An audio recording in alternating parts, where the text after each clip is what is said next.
사랑하는 형제 여러분, 10월 18일 금요일 새벽 목상에 오신 것을 환영합니다.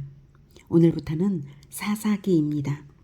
먼저 사사기라는 제목에 대해 말씀드리면 사사들에 대한 기록이라는 말인데요. 사사는 여호수아 사후에서부터 왕정시대 개시 전까지 등장한 지도자들을 말하는 것입니다. 그래서 이 시대에만 존재하는 형태의 지도자들입니다. 사사란 쉽게 재판관이란 말인데요. 당시에 왕이 없던 시절이기 때문에 군사적 지도자로 등장해서 신망을 얻은 후에 여생을 지파들 간의 분쟁 조절이나 재판관 역할을 주로 담당했던 통치자들이었기에 사사라 불린 것입니다. 사사는 재판관의 역할을 했지만 율법에 의해 제도화된 지위가 아니었고요. 그래서 세습되지 않았습니다. 이스라엘의 위기 때마다 하나님께서 특정인을 세우셔서 이스라엘을 구하도록 사명을 주신 자들이었으므로 지도력으로는 왕적 존재들이긴 하지만 세습되지는 않았습니다. 그런데 사사들이 왜 있어야 했는가를 생각해 보면 이스라엘의 독특한 사명과 여호수아 시대의 불완전함이 발견됩니다. 그것은 여호수아가 지도력을 계승시키지 않았다는 사실과 이스라엘이 아직도 가나안 정복을 완수하지 않았다는 사실입니다. 지난 시간까지 여호수아서에서 가나안 전쟁의 제3단계가 미완성으로 여호수아가 24장이 끝났죠. 제3단계는 지파별로 분배받은 땅의 미정복지를 정복하여서 사명을 완수하는 것이 바로 제3단계인데 그래서 사사기는 제3단계가 계속되고 있는 그러한 역사입니다. 그런데도 이스라엘은 급속하게 안일해지고 말았고요. 원수인 가나안 족속들과 친해지고 말았습니다. 그러니 문제가 심각해졌고요. 지도력이 없는 상태에서 국난이 생기면 난세의 영웅이 난다잖아요. 하나님께서 그때마다 사사를 세우시는 거예요. 여호수아가 결정적으로 실패한 것이 바로 후계자를 세우지 않고 떠나버렸기 때문에 사사를 세우시지 않으면 이스라엘은 힘든 거죠. 모세는 여호수아를 후계자로 세워서 지도력을 계승해주고 떠났는데 여호수아는 그러지를 않고 12지파의 각 장로들에게 각 지파를 맡겨둔 것으로 끝났단 말입니다. 이스라엘은 신정국가, 즉 하나님께서 다스리시는 신정국가입니다. 신정국가 이스라엘은 사실 하나님이 진정한 왕이시죠. 그리고 하나님께서 주신 법을 가지고 있죠. 그래서 그 법대로 모두가 참되게 살면 이제 그러면서 하나님을 잘 섬기면 문제는 없었을 것입니다. 그러나 신앙에 문제가 있기 때문에 사명 완수를 하지 않은 것이고 그러므로 외적의 침입을 당하게 되는 것이고 국난에 처할 때는 다시 왕이 필요해지는 것이에요. 그래서 사사가 등장한 것입니다. 자, 그럼 사사기 1장 듣겠습니다. 사사기 1장 여호수아가 죽은 후에 이스라엘 자손이 여호와께 여쭈어 이르되 우리 가운데 누가 먼저 올라가서 가나안 족속과 싸우리이까? 여호와께서 이르시되 유다가 올라갈지니라. 보라, 내가 이 땅을 그의 손에 넘겨주었노라. 하시니라. 유다가 그의 형제 시므온에게 이르되 내가 제비 뽑아 얻은 땅에 나와 함께 올라가서 가나안 족속과 싸우자. 그리하면 나도 네가 제비 뽑아 얻은 땅에 함께 가리라. 하니 이에 시므온이 그와 함께 가니라. 네. 1절에 보면 우리 가운데 누가 먼저 올라가서 가나안 족속과 싸우리까 이런 질문을 하는데 왜 이런 질문을 하나님께 올려야 했을까요? 합당한 근거가 무엇이었을까요? 그것은 여호수아 시대에 정복 전쟁이 이제 이루어지는데 그 전면전을 이제 할 때 모든 지파는 각기 이제 다 자기들의 땅을 차지하기 위해서는 이제 언약 실천으로 이제 각계 전투를 하기 전에는 이제 잘 따르기만 하면 이제 되었거든요. 그리고 전면전을 할 때는 앞장선 그 지파들이 누구였냐면 동쪽 지파들이었어요. 동쪽에 있는 루벤 지파, 갓 지파, 므낫세 지파가 맨 앞에 앞장섰었거든요. 근데 이제는 다 각기 자기 땅으로 다 돌아가지 않았습니까? 자, 그래서 이제 누가 먼저 전쟁을 할까요? 라고 묻는 것입니다. 자, 이렇게 묻는 것을 생각해 볼 때 우리는 중앙 집중적인 최고 지도자가 없음으로 인한 힘의 집중이 약화될 것임을 짐작할 수 있습니다. 여호수아도 죽었죠. 용감했던 동쪽 지파들도 동쪽으로 갔죠. 예. 그러면 이제 각각의 지파들이 각기 자기 영역에서 자기가 제비 뽑은 영역에서 각계 전투를 왕적인 그런 그 지도력을 스스로 가지고 또 도전 정신을 가지고 하면 될 것이거든요. 근데 누가 먼저 갈까요? 라기보다는요. 자, 그래서 십자가를 지고 나서서 십자가를 지고 앞장서는 모범적인 최고 지도자가 필요함을 알 수가 있습니다. 우리들 모두가 예수님을 본받아서 십자가를 지고 나서는 최고 지도자처럼 도전해야 할 것입니다. 자, 그래서 4절 유다가 올라가매 여호와께서 가나안 족속과 브리스 족속을 그들의 손에 넘겨주시니 그들이 베색에서 10,000명을 죽이고 또 베색에서 아도니 베색을 만나 그와 싸워서 가나안 족속과 브리스 족속을 죽이니 아도니 베색이 도망하는지라. 그를 쫓아가서 잡아 그의 엄지 손가락과 엄지 발가락을 자르매 아도니 베색이 이르되 옛적의 70명의 왕들이 그들의 엄지손가락과 엄지발가락이 잘리고 내 상 아래에서 먹을 것을 줍더니 하나님이 내가 행한 대로 내게 갚으심이로다. 하니라. 무리가 그를 끌고 예루살렘에 이르렀더니 그가 거기서 죽었더라. 유다 자손이 예루살렘을 쳐서 점령하여 칼날로 치고 그 성을 불살랐으며 그 후에 유다 자손이 내려가서 산지와 남방과 평지에 거주하는 가나안 족속과 싸웠고 유다가 또 가서 헤브론에 거주하는 가나안 족속을 쳐서 세세와 아히만과 달메를 죽였더라. 헤브론의 본 이름은 기럇 아르바였더라. 거기서 나아가서 드빌의 주민들을 쳤으니 드빌의 본 이름은 기럇 세벨이라. 갈렙이 말하기를 기랴세벨을 쳐서 그것을 점령하는 자에게는 내 딸 악사를 아내로 주리라 하였더니 갈렙의 아우 그나스의 아들인 온니엘이 그것을 점령하였으므로 갈렙이 그의 딸 악사를 그에게 아내로 주었더라. 악사가 출가할 때에 그에게 청하여 자기 아버지에게 밭을 구하자 하고 나귀에서 내림에 갈렙이 묻되 네가 무엇을 원하느냐?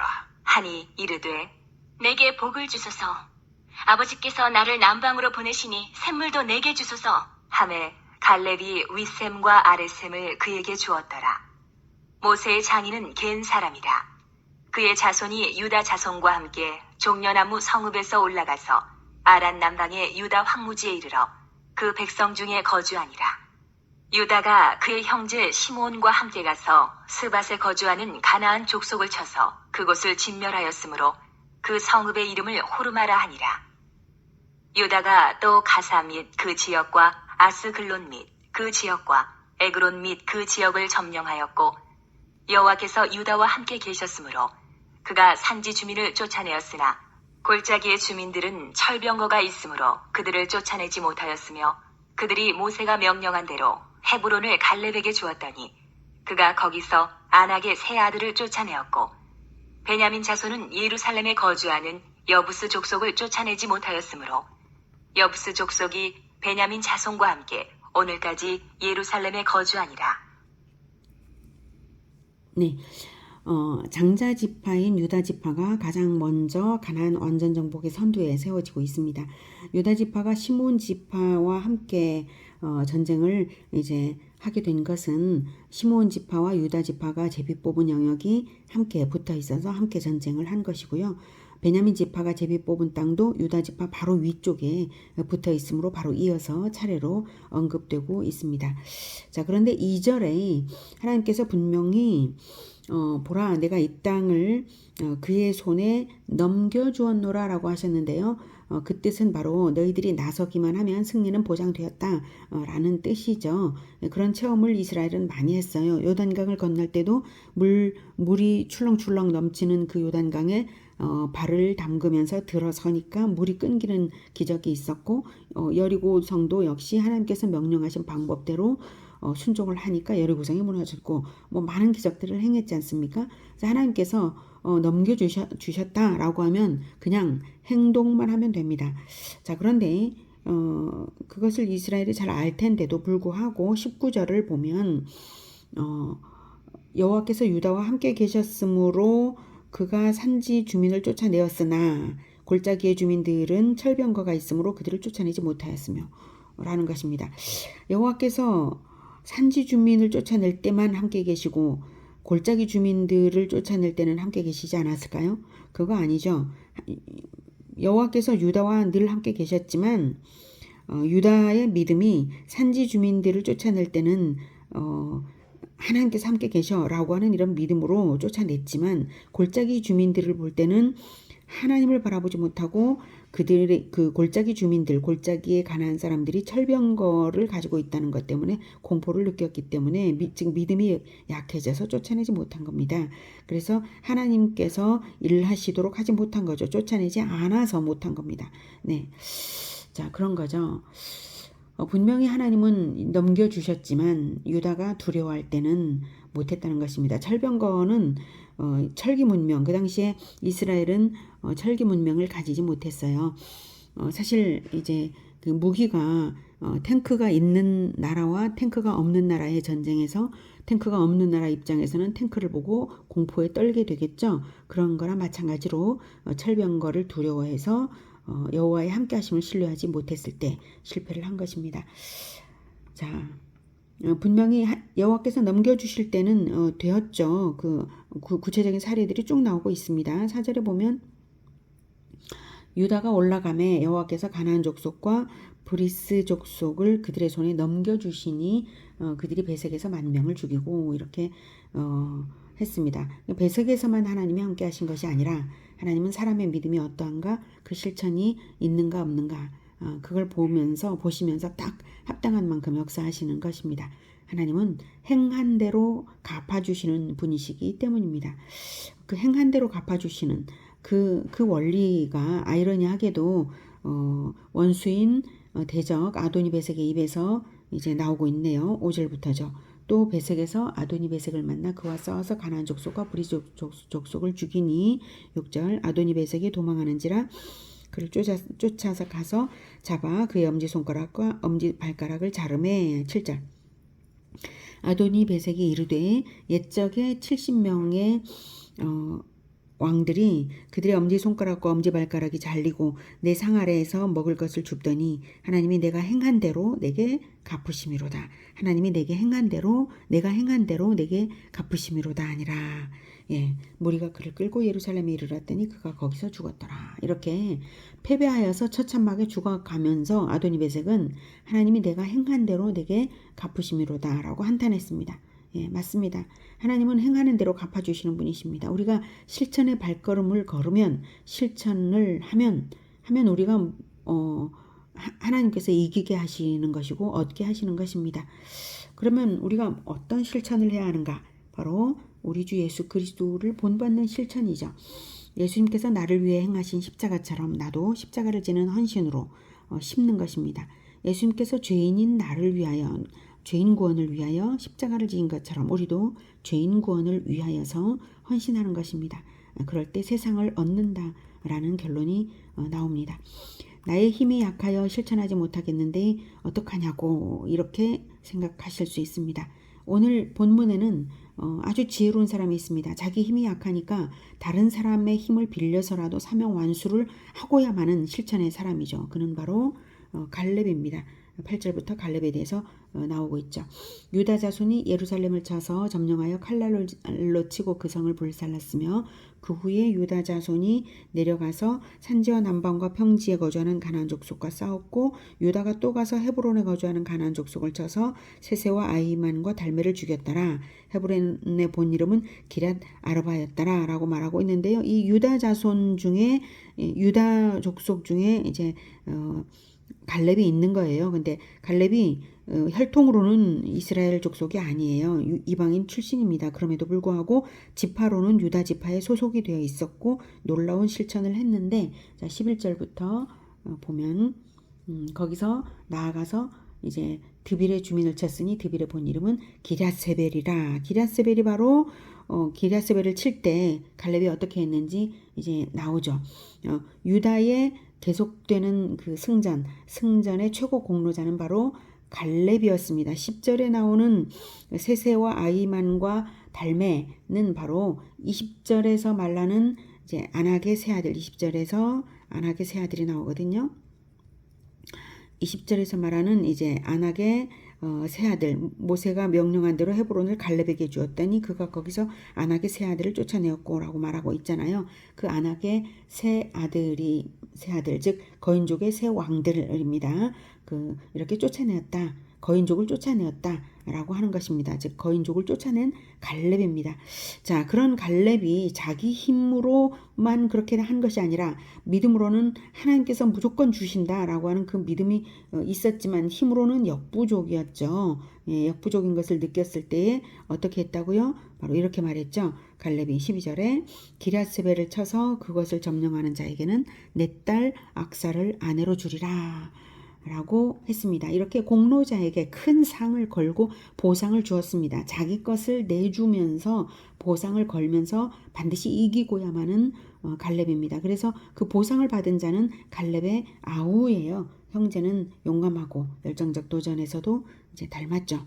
13절 갈렙의 아우 그나스의 아들인 온니엘이 그것을 점령하였으므로 갈렙이 그의 딸 악사를 그에게 아내로 주었더라.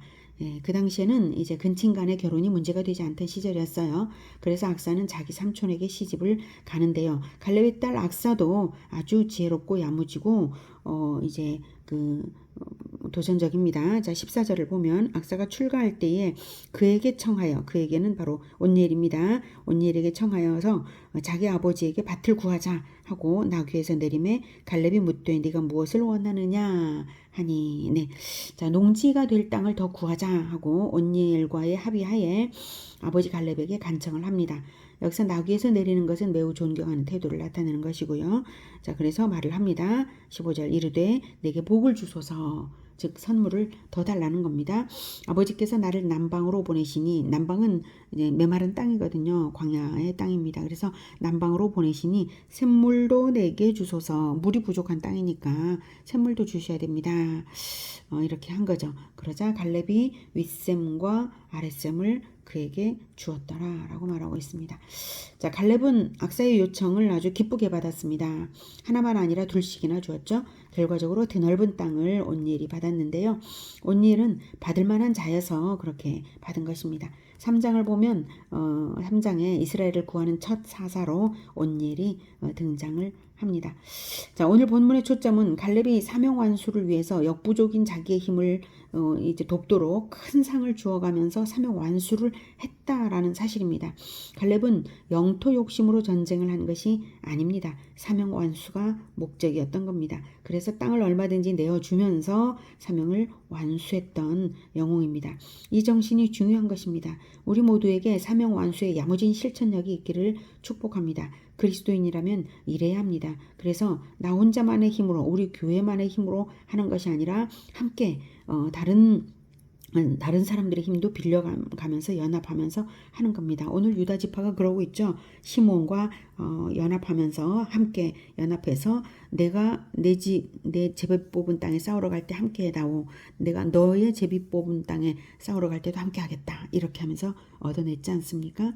우리도 이제 동아시아를 복음화 제자화하는 데 있어서 동아시아를 이제 선교하고 계신 그 선교사님과 함께하고 있고 그 선교회와 함께하고 있습니다. 그러면서 동아시아가 반드시 정복될 것을 우리는 믿습니다. 왜냐하면 하나님께서 보장하시기 때문입니다. 어떤 보장이 있습니까? 우리에게 사명 완수는 그리고 무엇입니까? 자, 그것은 바로 마태복음 28장 18, 19, 20절에서 예수님께서 말씀하신 거죠. 예수께서 나와 말씀하여 이르시되 하늘과 땅의 모든 권세를 내게 주셨으니 그러므로 너희는 가서 모든 민족을 제자로 삼아 아버지와 아들과 성령의 이름으로 세례를 베풀고 내가 너희에게 분부한 모든 것을 가르쳐 지키게 하라. 볼지어다 내가 세상 끝날까지 너희와 항상 함께 있으리라 라고 예수님께서 말씀을 하셨습니다. 예수님께서 우리에게 명하신 지역은 온 천하 모든 민족입니다. 우리에게는 땅의 영역으로 사명완수의 영역이 주어진 것이 아니라 제자 삼는 대상들이 바로 영역이고 사명완수의 대상들입니다. 즉 도전하는 만큼 받게 되는 것입니다. 행하는 대로 갚으시는 하나님이시고 실천 현장에 하늘과 땅의 모든 권세로서 함께 하시는 주 예수님께서 우리가 비전을 품고 나아가는 영역에서 승리하게 하실 것입니다. 우리 예수 제자교회의 비전은 제주도와 동아시아입니다. 우리가 유다 지파처럼 갈렙처럼 온니엘처럼 선봉에 서기를 두려워하지 말아야 하겠습니다. 자, 그런데 용감한 유다 자손도 사명을 완수하지는 못했다라는 것은 사명 완수의 비전이 점차 약해졌기 때문입니다. 하나님은 실천의 발걸음만 떼면 승리를 보장하셨는데도 결국 인간은 변질되어서 사명 완수를 하지 못했어요. 안타깝죠. 자, 그럼 다른 지파들은 어땠을까요? 21절부터 듣겠습니다. 요셉 가문도 베델을 치러 올라가니 여호와께서 그와 함께 하시니라. 요셉 가문이 베델을 정탐하게 하였는데 그 성읍의 본 이름은 루스라. 정탐꾼들이 그 성읍에서 한 사람이 나오는 것을 보고 그에게 이르되 청하노니 이 성읍의 입구를 우리에게 보이라. 그리하면 우리가 네게 선대하리라. 하매 그 사람이 성읍의 입구를 가리킨지라. 이에 그들이 칼날로 그 성읍을 쳤으되 오직 그 사람과 그의 가족을 놓아보내매 그 사람이 햇사람들의 땅에 가서 성읍을 건축하고 그것의 이름을 루스라 하였더니 오늘까지 그곳의 이름이 되니라. 므낫세가 베스안과 그에 딸린 마을들의 주민과 다아낙과 그에 딸린 마을들의 주민과 돌과 그에 딸린 마을들의 주민과 이블루암과 그에 딸린 마을들의 주민과 무기토와 그에 딸린 마을들의 주민들을 쫓아내지 못하매 가나안 족속이 결심하고 그 땅에 거주하였더니 이스라엘이 강성한 후에야 가나안 족속에게 노역을 시켰고 다 쫓아내지 아니하였더라. 에브라임이 게셀에 거주하는 가나안 족속을 쫓아내지 못하매 가나안 족속이 게셀에서 그들 중에 거주하였더라. 스불론은 기드론 주민과 나할롤 주민을 쫓아내지 못하였으므로 가나안 족속이 그들 중에 거주하면서 노역을 하였더라. 아셀이 악고 주민과 시돈 주민과 알랍과 악십과 헬바와 아빅과 르홉 주민을 쫓아내지 못하고 아셀 족속이 그 땅의 주민 가나안 족속 가운데 거주하였으니 이는 그들을 쫓아내지 못함이었더라. 납달리는 베세메스 주민과 베다낫 주민을 쫓아내지 못하고 그 땅의 주민 가나안 족속 가운데 거주하였으나 베세메스와 베다낫 주민들이 그들에게 노역을 하였더라. 아모리 족속이 단 자손을 산지로 몰아넣고 골짜기에 내려오기를 용납하지 아니하였으며 결심하고 헤레스 산과 아얄론과 사알빔에 거주하였더니 요셉의 가문의 힘이 강성하매 아모리 족속이 마침내는 노역을 하였으며 아모리 족속의 경계는 아그라빔 비탈의 바위부터 위쪽이었더라.